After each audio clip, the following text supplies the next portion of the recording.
Well, good morning, my friend, and welcome to the Pastor's Podcast. Good to have you with me on this Wednesday morning. Getting started just a little bit later than normal. Had an important phone call I had to take this morning, and getting here into the office and looking forward to seeing what God's going to do. Had a good day out yesterday. Went out soul winning with my staff men, and we all saw someone saved. That's exciting, and just some good visits. And then last night was able to follow up with a couple people as well and getting them to commit to be in church on this Sunday. Already have visitors lined up. Get this now, right now, 5 visitors lined up for this Sunday. And you say, are they all going to come? I don't know, but I got 5 more than what 5 more chances than what I would if I wouldn't have gone. And I'll tell you this right now, I'd much rather be the guy going out soul winning, trying to get people into church, than the guy trying to tear down every great preacher of the past. Let me tell you something. These guys that want to build their ministry on tearing down other men, something's wrong with them. And watch out for them. That's nothing more than a Shimei trying to talk about how they look good. Don't listen to them, my friend. We need people that stand for truth and right and do it. Go soul winning. These guys that want to have a voice, how much do they go soul winning? And if they're not going soul winning, they don't have the heart of God, because that is the heart of God. Son of Man came to seek and to save that which was lost. All this holiness and everything else that God tells us to do, it's also that we can be better soul winners. So if you're not even soul winning, shut up. Just go do your job, go soul winning, and then maybe we'll talk to you. But until then, don't try to correct everybody who's already in heaven, already built a great work, and let's just do what we can to reach people for Jesus Christ. Well, today, I want to talk about between a rock and a hard place. In 1 Samuel chapter 14, verse 4, the scripture says, and between the passages by which Jonathan sought to go over into the Philistines' garrison, there was a sharp rock on the one side and a sharp rock on the other side. And the name was Bozez, and the name of the other, Seneh. Jonathan and his armor bearer found themselves between a rock and a hard place. There were only 2 courageous enough to go fight this battle against the Philistines. But they found themselves between a rock and a hard place, between 2 sharp rocks, nowhere to go. They had 2 choices. They could either retreat, as the rest of the troops had retreated, or they could go forward and put their lives at risk and put it in God's hand. Now, being at risk in God's hands is not risk at all. But they chose to put their lives in God's hand, and God wrought a great victory through these 2 courageous men. At times, everyone has found themselves between a rock and a hard place.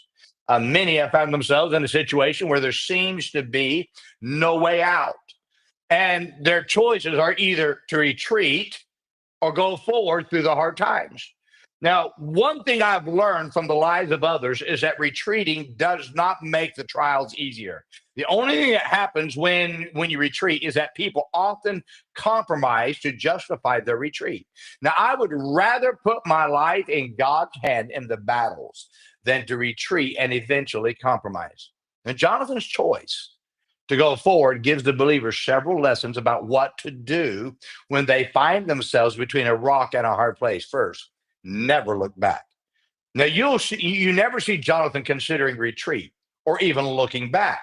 The moment you look back is when you are between a rock and a hard place, is the moment you must fight the urge to run. So if you don't look back, you don't have to fight that urge to run. God never commits the believer to run. Rather, he always commands the believer. Look in the Bible. God always sends them through the battle, always sends them through the Red Sea, always sends them through the fire, because they got to look forward by faith. You cannot retreat if you don't look back. You don't. There is no retreat if you're not looking back. Retreat happens because you look back. If you stop looking back and look forward, you'd find that retreat is not an option. Keep your eyes looking forward by faith. You listen to my sermon from Sunday morning on God got your back, and that will really, truly explain this point that I've just talked to you right now. Second, look to the omnipotence of God when you are between a rock and a hard place. Jonathan said to his armor bearer, there is no restraint to the Lord to save by many or by few. What a blessed thought to know that God is not constrained by one type of battle. God is very capable of facing any battle that you face. Now, God's not surprised by the battle, and he is not in fear because of the size of your battle.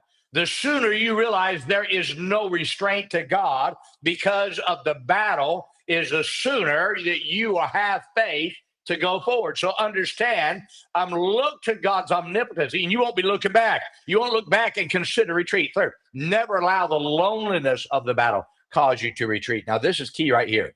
Jonathan looked at his armor bearer and knew they were the only two courageous enough to face the battle. Oh, my friend. He also knew that God did not need the whole army to win this battle. God does not need a crowd to show he is God. He needs you to be courageous enough to trust him and his power to show that he is God.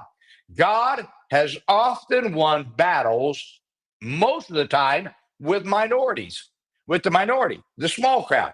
And he can still win any battle today with a minority crowd. All he needs is for you to go forward. Fourth, take the first step. Now, you will find God in every step after that, but God is always waiting on you to take that first step before he shows his power in the next steps. You must have faith and trust God to take the first step. You've got to do that. God told Joshua, put the feet into it told the priests, put their feet into the Jordan River. It wasn't until they put their feet in the Jordan River that it began to part. Now, get this. Now, they had to take the first step. And when God sees you're courageous enough to take that first step into the waters and not knowing if it's going to happen, then what you're going to find out, God always shows up. His power always shows up. Even when you're in between a rock and a hard place, God is always there. So I challenge you today. When you find yourself between that rock and the hard place, now don't look back. Don't look back. If you look back, now you've got to make a bigger decision. Am I going to retreat or am I going to go forward? Now, retreat is always easier, but it's never right. So if I just don't look back, if I burn my bridges, as Paul said, I press toward the mark for the prize of the high calling of God. I look forward. I don't look back. If I don't look, okay, let me illustrate. With a horse, when you're riding a horse, the horse can only go wherever it's looking. So if I turn that horse's head and make him turn to the right, and he looks right, he can only go right. Same thing with anybody. You start looking left, you're going to start veering left. You start looking right, you're going to start veering right. You start looking back, you're going to start slowing down. Our job is look forward. Press toward the mark. Focus on the mark. Push yourself toward the mark. Don't consider retreat and just say, okay, God's omnipotent. He's capable. He can do what needs to be done. So I'm going to trust him. I want to take that first step. I'm just going to take it. And if God shows up, wonderful. But if he does, I'm taking the first step. I've always found out God waits for me to take that first step. Once I take it, he's always there. It may be lonely at times, but God works the greatest through the minority. It's those who sit in the sidelines and who are silent, who often, they cheer. They'll say things to you privately, but they don't want to get in the battle because they just don't have the stomach for it.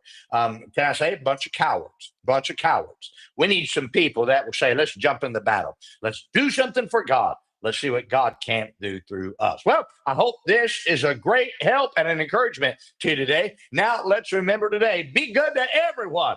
Everyone's having a tough